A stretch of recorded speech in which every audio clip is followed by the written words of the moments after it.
Hello everyone and welcome again on our science and technology series. This is part 2 of the health lecture and this will be the last part in this health series. So again, remember, healthy body, healthy mind leads to a happy human. So the first topic that today in this lecture we are going to discuss is about vaccine hesitation. That means basically there are some people who are hesitant in getting the vaccination. They doubt the efficacy of vaccination. They think that vaccine is actually harming them rather than helping them. So let us now understand this phenomena and what it means. Now, according to WHO, the proper definition is vaccine hesitation means that people refuse to vaccinate even though the vaccines are available. Getting the point? So vaccines are available, but people are refusing to get them, and this is basically influenced because of complacency, convenience, and confidence. I'll discuss that soon. This three C's: complacency, convenience, and confidence. Now, vaccine hesitancy is many times caused by individual group or influence due to the context. Context as in depends on the country. Also, it can be due to some vaccine specific issue. For example, right now, the AstraZeneca Oxford vaccine, there have been some cases in Europe with regards to blood clots after the vaccine, but they are very less. They are like in rare cases, those blood clots are happening after the vaccination, but they are happening. In India, this vaccine is being uh, basically given under the name of Covishield, and it has not yet resulted in any blood clots. But point is, people are getting afraid of that vaccine and they have started asking about Covaxin in India, right? So vaccine hesitation can lead to less usage of vaccine, and that can happen because of many reasons, one of which is vaccine specific issues.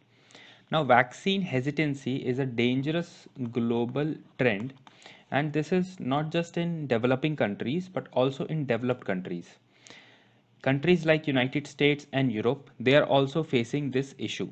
Similarly, countries like China and India are also facing this issue. All right. So, complacency, convenience, and confidence. Basically, some people think that they will never get COVID-19. So, this is complacency. All right. Complacency. They will just not get it. All right. Convenience, basically, that means that they feel not getting vaccine is convenient. And confidence, basically, they want or they think that their immune system is best, their immune system is good enough to protect them. All right. So lot of reasons are there because of which people refuse to take vaccines even if they are available, and they also stop their children from taking the vaccine. All right. So there is sometimes irrational fear or mistrust of the scientifically approved vaccine. That means even if the vaccine is properly approved by taking scientific measures, still people don't have trust. I mean, there is no reason to have mistrust, but they still have it. Hence the irrational mistrust. Vaccine hesitancy has always been there, but today it has increased a lot because of social media and so-called influencers. Many people can or every anybody can put their opinion on Facebook, on Twitter, on Instagram, and that can change people's opinion regarding vaccine. That is why we need to trust only the authentic sources regarding vaccines and their details, like ICMR website or WHO or CDC. Always focus on authentic information and not on some random Google search. Now, there is a funda known as vaccine hesitancy continuum. Basically, how it all works. So, there are some people, if you see from the right hand side, some people are there who will always refuse vaccine.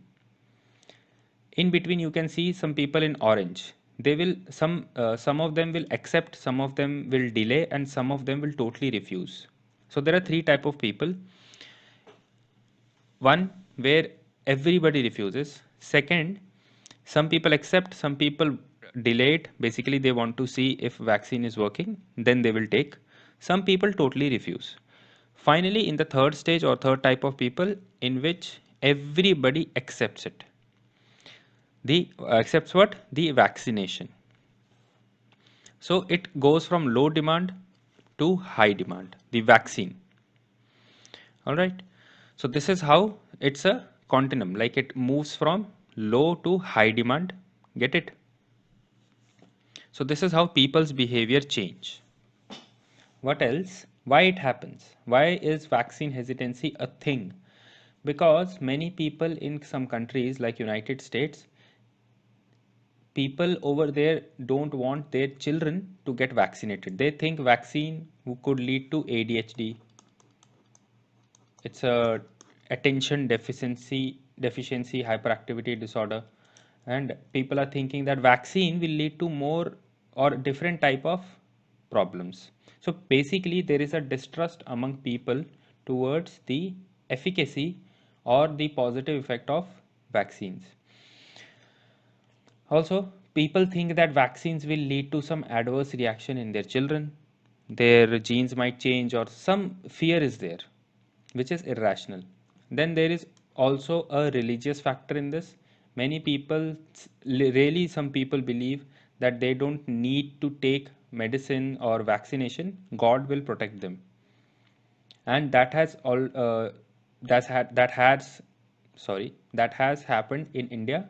In India, it has happened in Uttar Pradesh and Bihar during polio campaigns before the disease was eradicated in 2014. Also, many times the public health system has not increased the trust in the community. So many people don't trust the vaccines that are coming out of the public health system, because people believe that the public health people or whosoever is involved, they are not doing things in the right way. Also, many times the organizations in some countries, they force people to take vaccine, and that has also led to some distrust among parents who think that why are you forcing? If we want to take, we will take. But actually what happens is, many times schools organize mass immunization programs, and in that parents refuse to, or they don't want their children to get vaccine from there, but school says that you have to get it done as soon as possible, because actually vaccinations are good for everybody. It is like in the previous lecture we have talked about herd immunity. Only way to achieve herd immunity is by vaccination. So one solution is there for this last point, that schools can take parental basically consent before every vaccination. That's it, simple as that. This actually happened in Delhi, that there was some school who was trying to vaccinate, but they did not take proper permission from the parents. So the case went to the court, and the court said that you have to take the parental consent to vaccinize their children. And also, this was then similar thing happened in Delhi, sorry, in Mumbai. And basically, point is take the parental consent and take everybody into confidence. Take parents into confidence, teach the children about the benefits, and proper communication campaign should be there so as to make people understand the benefits of vaccination. Right? So, what is the way forward? We need to address the misinformation that is going around. Due to social media, lot of wrong information, misinformation, fake news is spreading. So, we need to first of all check what are the issues that are leading or affecting the acceptance. All right. So basically, we need to understand the reasons, like I've given you some reasons. So we need to target those reasons one by one according to the region wherever they are high. Like if people are not trusting the process, then we need to create trust by showing that vaccine works, right? Then we need to talk to people, and then we need to make them understand the benefits, that it is good for your children. And if people once start picking it up, then we need to continue that confidence and sustain that confidence in the vaccination. Also, like I talked about, we need to address the misinformation that is coming out of social media, like on Facebook, on Twitter. And this we can do by creating a separate source of information. Like if you see nowadays, whenever you go to YouTube and see some video regarding COVID, or you see some message regarding COVID on Instagram, there will be a link that will lead to the government's official website, Government of India's official website, and even to WHO, depending on the link. So point is, proper trustable source needs to reach people, and government is doing well in that scenario. They are trying to reach people and giving them authentic information so that people don't get misguided regarding vaccination, regarding side effects of vaccinations also. Because if you remember, when the first wave of vaccination started, there were few, you can say, side effects, right? But government then clarified that these side effects are not, or basically what happened was there were some deaths because of vaccines, or after the vaccines were taken. So government clarified that, and they researched and they clarified that these deaths are not because of vaccines. All right. So we need to create a online portal which will give the correct information. So the bottom line is, if you have even minor case of vaccine hesitancy, or you know someone who is having this hesitancy in them, then please check with your trusted healthcare professional. Do not just blindly trust anything that you read on Google. All right, this is very important. This is important for public health, not just your health. Finally, if I want to end this topic with something, it is this, that in science we should trust. Now, this is an edited image, it is not an original image. So, please remember that you need to trust in the science. No, do not trust in hearsay, do not trust in rumors. Next topic we will move on to is National Digital Health Blueprint. This was given out by Ministry of Health and Family Welfare. Now let us see what it is. Niti Aayog. All right, before that, let's talk about National Health Policy that was given out in 2017. Now this National Health Policy wanted to attain health for all. All right, it wanted health and well-being for all people at all ages by giving them access to good health care.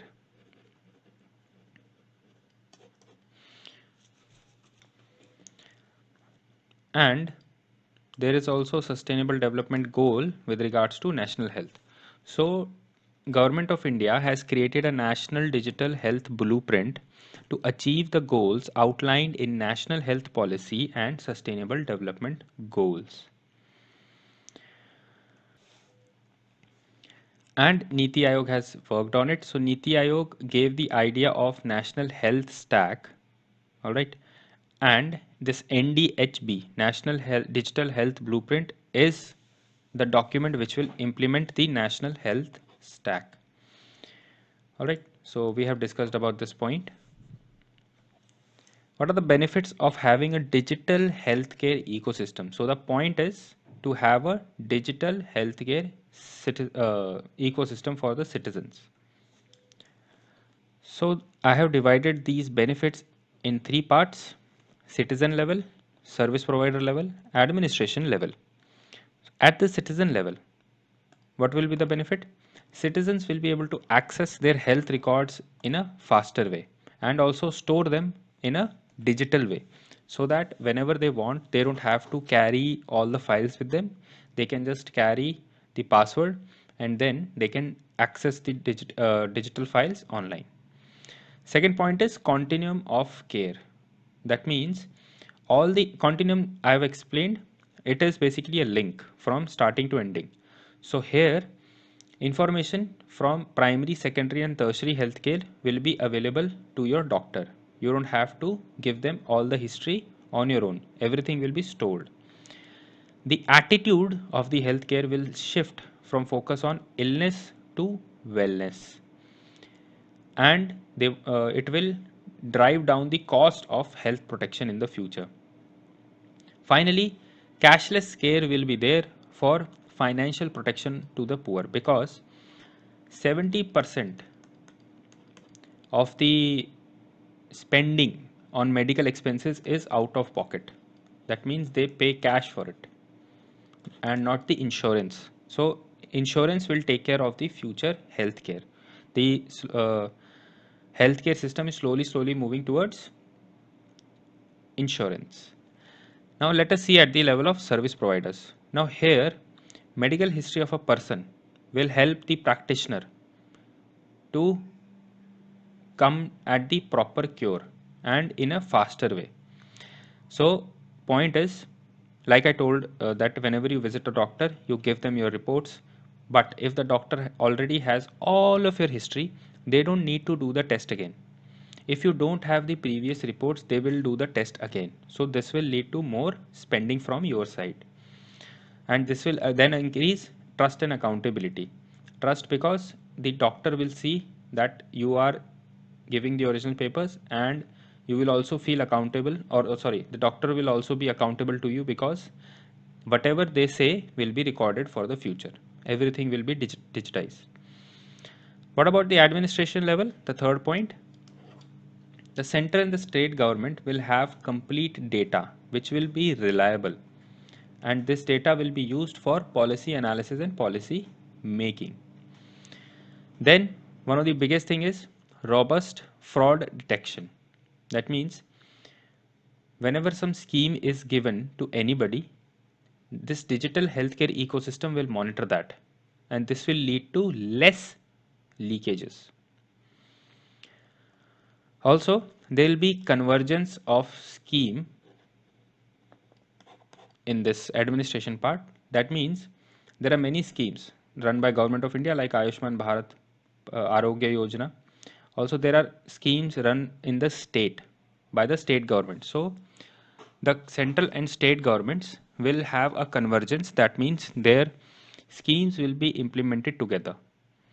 This will decrease the wastage of resources. This will decrease the duplication, and it will increase interoperability of various schemes. All right, so convergence. All right, so that is all for a digital healthcare ecosystem. Now we come to a very important point called One Health. Now, if you see, there is a hand, there is a leaf, and there is a animal paw, right? So this means that basically we have to create a balance between humans, between environment and the animals. This One Health concept has taken a front seat because of the COVID issue.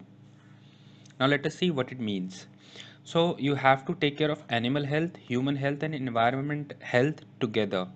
You can't say that we will just take care of humans. No, that will not work anymore. And we will see why this topic has come in the news. So this concept is coming in the news because of one of the most contagious diseases that we have seen in the past 50 years. That is COVID-19. Because this disease is a zoonotic disease. We'll see about this term, don't worry. Basically, zoonotic means animal to man origin. So it is believed that COVID-19 is a zoonotic disease. So One Health concept can be implemented for reducing future occurrences of infections like COVID-19, or One Health concept should be used to reduce such zoonotic threats. All right. So basically, animal health, human health, environment health, they all are interdependent. As you can see, the circle that is going around. So all these three things, they are connected. They are supposed to be treated as one. You cannot treat them as a separate thing. If you destroy animal kingdom, you destroy human health. If you destroy the if you destroy the health of environment, you destroy humans. And similarly, if you destroy humans, you destroy the environment or animal health. So all these things are interconnected. Please remember that. This is why the concept is like one health. Like everybody's health is connected.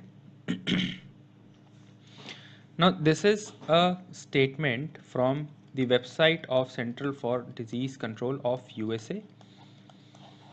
It's a trusted website. You can also check it out. So they say that 6 out of every 10 infectious diseases in people are zoonotic, which makes it crucial that the strength of the nation, right, should be used with One Health.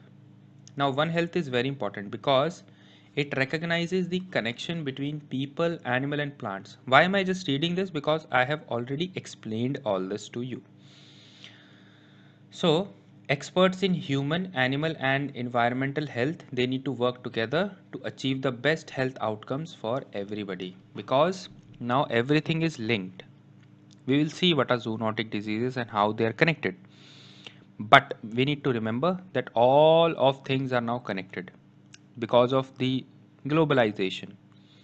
The animals are getting transported from one place to another. We are destroying or we are disturbing the animal habitat. So they are moving out of their natural habitat and moving into the human habitat. So we need to be very careful regarding environment. Also, whenever we destroy the environment, we are destroying the place where we live. So that is also a concern. So what is One Health? This approach means that you design policies which will basically have everything. That means it will have environmental health, it will have human health, it will have policies on animal health. You will not ignore anything while creating health policies. All right. Now, the area in which One Health will particularly be relevant is food safety and control. Three things: food safety, control of zoonotic diseases, and combating antibiotic resistance. We have talked about antibiotic resistance and how antibiotic resistance spreads through the animal also. Got it? So we need to focus on One Health a lot because already I've talked about antimicrobial resistance. We will talk about zoonotic diseases. Food safety, because if the food is contaminated, of course it will it will affect the health of the humans that are eating them. Right? Okay. Now let's talk about zoonotic diseases. These are also called as zoonoses. These are basically caused by the germs or bacteria or virus that goes from animal to people and vice versa. Basically transmission is done between animals and people. Now, zoonotic diseases, they are caused by harmful germs like virus, bacteria, parasites, and fungi. Like everything can cause zoonotic diseases. So these germs can lead to different type of diseases in people. Some bacteria can cause mild illness, some bacteria can cause even death, like we have seen COVID virus. Now, one interesting thing about such diseases is the animal might appear healthy even though they are carrying the disease. All right. Now this does not happen always, but again, this is feature of zoonotic diseases, that some diseases will not show the symptoms. Now see, the zoonotic diseases spread between animals and people. It can go from animals to people and from people to animals. Getting it? It can cross trans. It's a sort of a cycle also, but mostly we are affected. So, vector-borne diseases, air or water-borne diseases, proximity or how here I am discussing how it can spread. It can spread from vector, it can spread from air or water, it can spread by being close to animals, and it can spread by eating a infected animal. So you can see the images here. You can see a mosquito or butterfly. It's a butterfly basically. Here you can see air and waterborne disease, proximity with animals, let's say your pets. I remember when COVID-19 started, it was one of the earliest thing that was determined was, does COVID spread through dogs or cats? Basically, the pets. So it is not so. Hence, many people during lockdown bought a lot of dogs. Of course, for mental health purposes also. Now, taking example of USA, because they have done studies, they say that the most concerning diseases are zoonotic influenza, salmonella, West Nile virus, the plague, emerging coronaviruses. Coronavirus is a family of viruses, one of which is the COVID-19 virus. Like other viruses are SARS and MERS. SARS is severe acute respiratory syndrome.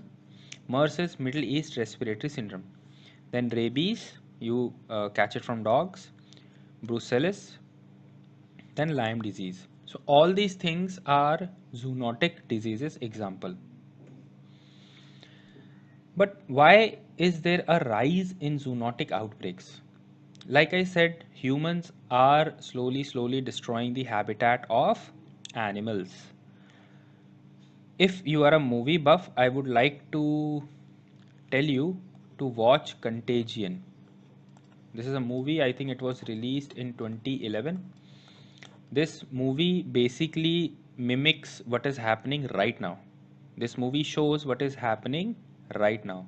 If you have time, please watch it. It will not be a waste of time for any UPSC aspirant. Quite a good movie, you learn a lot. All right. So please watch it, because the same things, it is very spooky. The things that are happening right now, basically they are shown in this movie. I might be wrong about the year, but I'm right about the name. It's called Contagion. So why there is a rise in zoonotic outbreaks? Human population is expanding. They need more food. They need more land. Due to which many habitats of animals is being destroyed, because we need land, and of course we are eating more and more animals. Many people eat non-veg. Of course they are not responsible for all this, but I'm just saying the behavior is affecting everybody. Many people don't realize that when you, even for vegetarian purposes, it's not about veg or non-veg, even for vegetarian purposes you need land. So everything that we are doing is somehow affecting the environment and its balance. Similarly, climate change, deforestation, intensive farming, they disturb the environment. So first I have talked about the animals. As human population is expanding, it is disturbing the natural habitat of animals. Similarly, factors like deforestation, climate change, intensive farming, all these actions, climate change, of course, you would agree that we have increased the speed of climate change. We did not bring climate change. Climate change is a natural phenomena. We have increased the speed of climate change. So, climate change, deforestation, and intensive farming, they disrupt the environment that is around you. You must have, please go and study about, or at least Google about the Amazon uh, land. wherein people are removing a lot of trees for farming purposes. And even if you see in NCRT, this is shown, this thing is shown that people cut trees, then they do farming, and then they start living. So basically deforestation. So even NCRT supports this. So all these things, basically globalization and the activities and population growth and everything, they have increased the amount of trade and travel. They have increased the interaction. They have increased economical growth. But again, this has disturbed lot of things. You are destroying animal habitat. You are trading a lot of animals. Lot of animals are getting traded from one country to another. China imports lot of animals. Similarly, Japan and many other countries. There is illegal wildlife trade going on. So all these things increase the risk of infection, because whatever disease was there, it was there in the animal kingdom. We went and disturbed that kingdom. So of course, that disease might come out and infect us. So that is the point. That is why there is a rise in zoonotic outbreaks. These diseases were there in the animal kingdom, but now they are coming on, or basically coming out or jumping onto human population because of our actions only.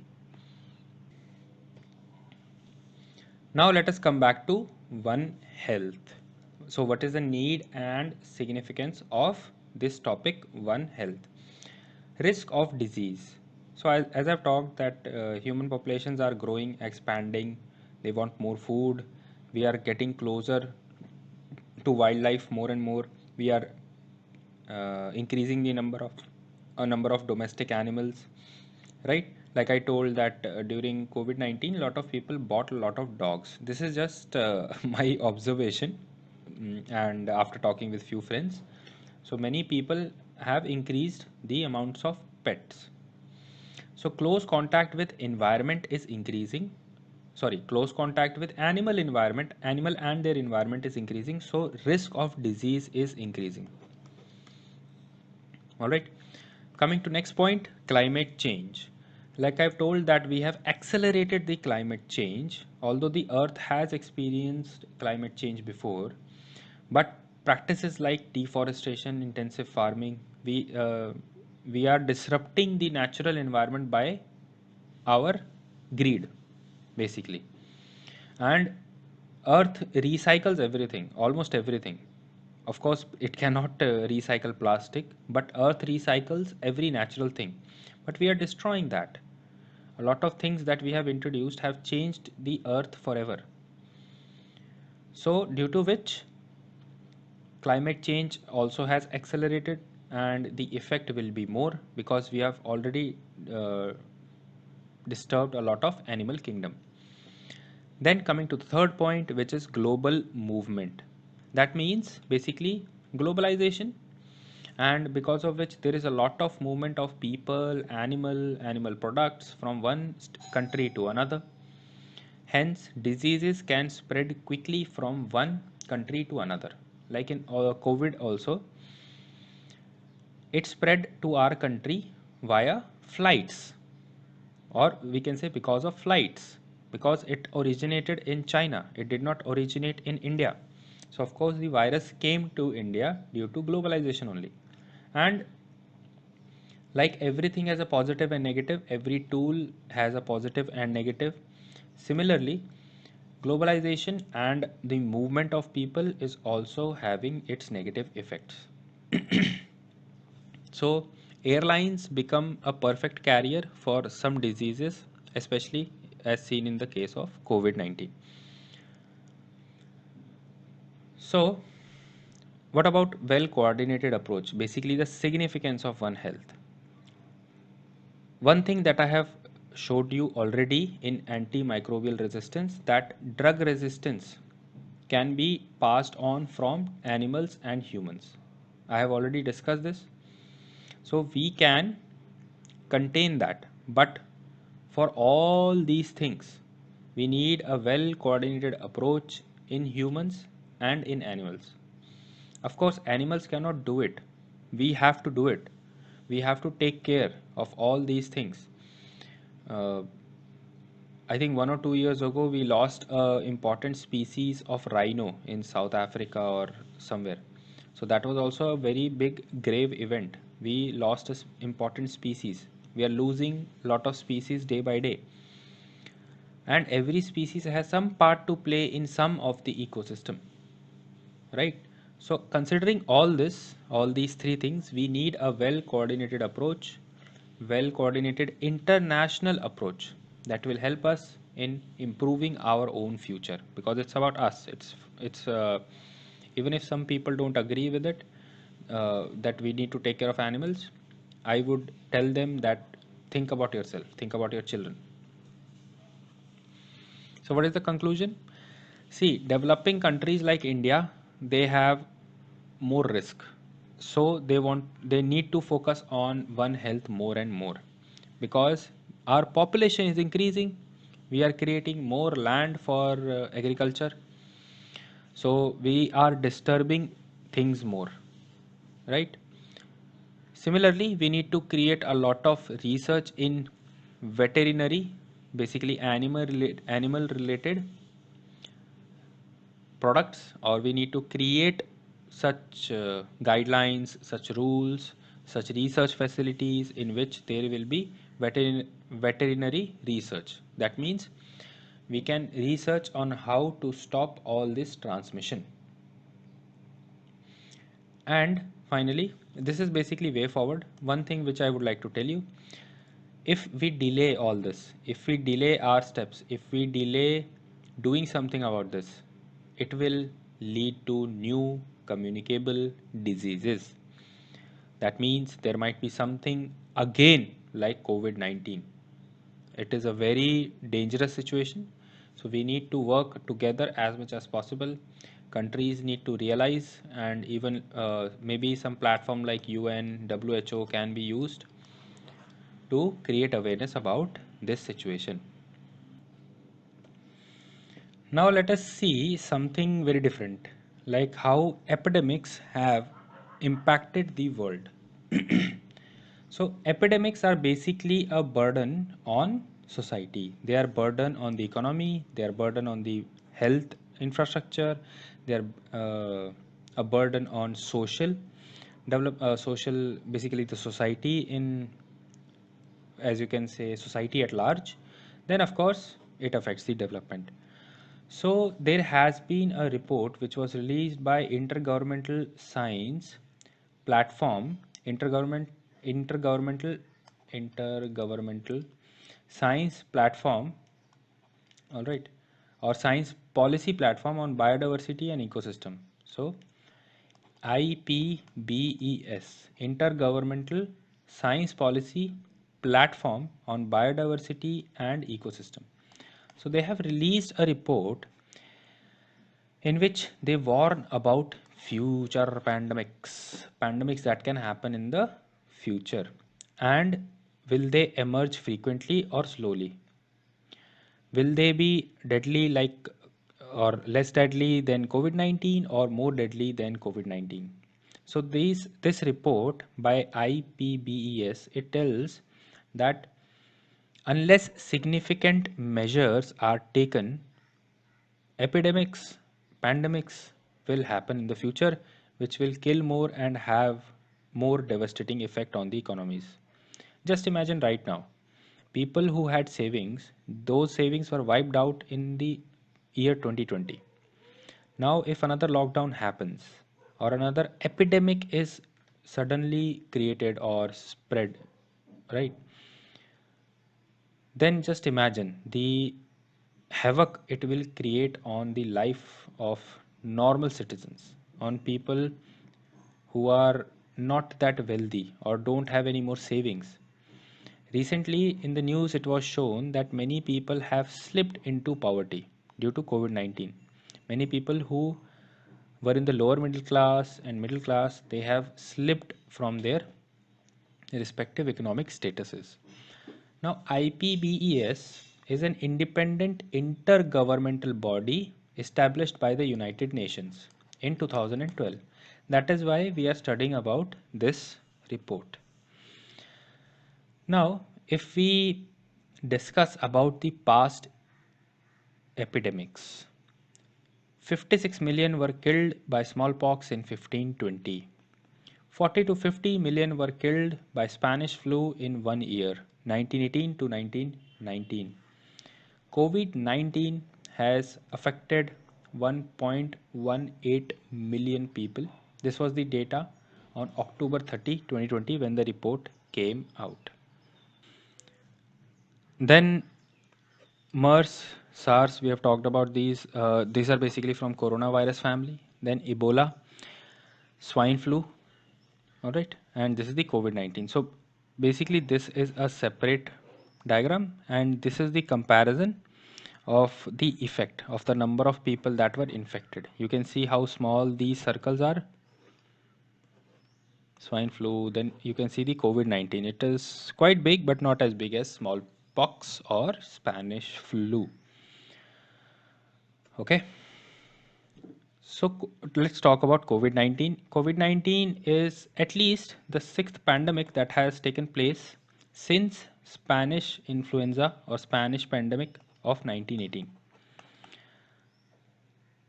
Major causes of this disease is basically, and all the pandemics that have happened till now or so far, these have been caused by zoonosis, or the diseases caused by germs that spread from animal to people. More than 70% of the diseases that have come, like Ebola, Zika, Nipah, they are caused by microbes that are found in animals, and they spread because of the contact with livestock, with wildlife, and contact of people with wildlife and livestock. Now estimated, okay, we'll talk about this later. Now COVID-19's origin also lie in the microbes that were transferred from animals to humans, and this transfer of virus was because of obviously the activities of human. Now, about 30% of the emerging infectious diseases, they are attributed to land use change, agriculture expansion, and urbanization, basically human activities.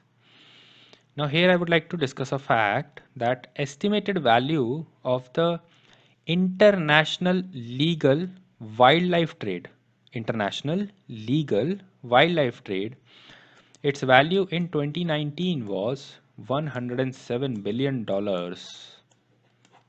which has increased a lot since 1980s, almost 2000%. Okay, so this is a lot of trade. That is why I said na, that international trade between animals is also affecting our interaction with them. So a disease ridden animal can be transferred from, let's say, from Europe to Asia, and we will never know, because sometimes you cannot detect that the animal is sick, and that sickness will get transferred to the human. So this is why we need to understand, and this is why this report is important. So what is the future outlook? See, there are over 1.7 million, basically 17 lakh undiscovered viruses that exist in mammal and birds, and out of which around 8 lakh 27,000 can or could infect the people. That means they can jump from animal to humans. Now this is the report's data. I'm not quoting this on my own. This is the data that was given by the report. Report also says this point, this last point, 70% emerging diseases are caused by microbes found in animals. So that is also very important. So what are the reduction measures? Like what can we do to stop all this? Or what can we do to reduce the pandemic risk? We cannot stop pandemics from happening, but we can reduce the risk of pandemic, because if sometime pandemic happens, it will obviously spread around. But like terrorist attacks, we can reduce the occurrence of pandemics. So what do we need to do? We need to reduce the loss of diversity. How? basically by stopping the unsustainable exploitation of the biodiversity regions and by conservation of biological or biodiversity hotspots and reducing unsustainable exploitation.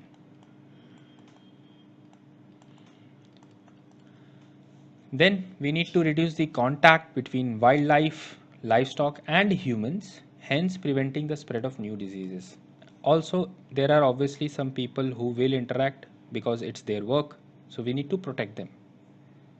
Got it? So these measures will help in reducing contact. These two things will help in reducing contact with wildlife and prevent the spread of new disease. Now, what are the policy options that can be taken? Here we can focus on intergovernmental council. That means one country or many countries like UN, where they can interact and create a panel or a council which can discuss on pandemic prevention. Countries can collaborate and set mutual targets. That means, let's say Vietnam, Laos, Bangladesh, they interact with India, Sri Lanka. So we decide on some mutually beneficial target for everybody. Then intergovernmental health and trade partnerships. Right now, everything focuses on culture or trade, basically economy. But we need to focus on partnerships that will help in health also. That means we create partnerships in which health is also a priority, not just trade. And whenever we trade, like I've said, that globalization has led to increase of transportation and stuff. So that leads to more risk. So that was all for this topic. All right, I hope you have understood why One Health is important and what can we do to stop it, or basically how it relates to future pandemics. So all this is related. Now let's come to food fortification. This is again a health issue. Now World Health Organization defines this practice as increasing the essential micronutrient in order to improve the nutritional quality of the food and provide the public with a health benefit so that there is minimum risk to their health. Quite long, but I have broken it into three parts. First of all, increase micronutrient. Secondly, nutritional value of food. Third, minimum risk or basically health benefit. So you increase the micronutrient to increase the nutritional value to increase the health benefit. So you can implement this definition like this: increase all three things, and one leads to increase in two. This leads to increase in 0.3. Now also remember that food fortification, it's a complementary thing. That means you have to eat good food with food fortification. You cannot just rely on food fortification. It's not a replacement. Food fortification cannot replace your food. Getting it? It can be used to correct a deficiency or prevent a deficiency. It cannot give you every nutrient, but it can certainly help in getting a balanced diet. For example, let's take an example which is used by the government of India itself. To prevent anemia and undernutrition, government is making plans to distribute fortified rice by integrated child development services and midday meal scheme across the country in 2021, especially by focusing on aspirational districts. Got it? To cure anemia and under nutrition, fortified rice will be given via ICDS and midday meal. So what are the benefits? Of course, it will reduce lot of deficiency like in iron, sorry, of iron in mothers, which if there is basically less iron in the mother, it can lead to premature childbirth. Now, according to WHO, fortified food can help reduce the maternal death, that is the death of the mother by iron deficiency. So we need to have fortified food. Basically, we are discussing the benefits of fortification.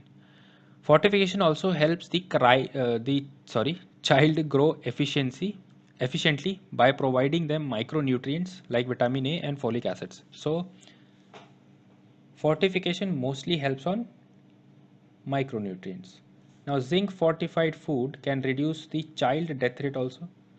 Wholesome cooked meals can increase the cognitive ability of children. Basically, cognitive means their thinking capability, their reasoning capability, their perception ability, and everything.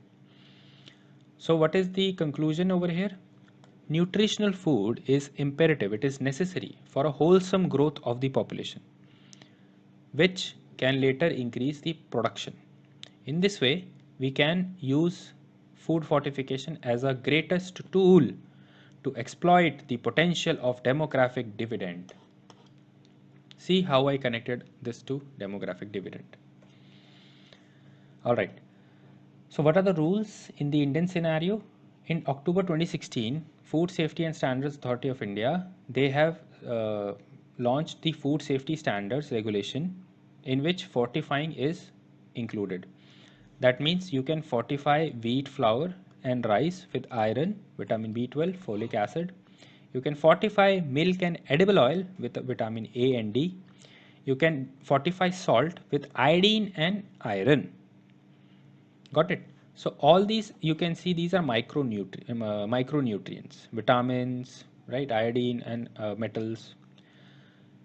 Secondly, India's national nutrition strategy had listed fortified food as one of the interventions to address the anemia occurring in the country, vitamin A and iodine deficiency. And fortification is being promoted through open market and government schemes like ICDS, midday meal, PDS. All right. So government is aware of this. They are focusing on this. They have started schemes. Children are being provided fortified food. All right. So that is all for health. We have discussed whatever was relevant. I hope you have understood the things and you have understood the things from both the perspectives from mains and prelims. All right.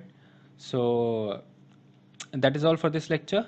Please do revise. We'll meet in the next one. Till then, take care. Bye bye.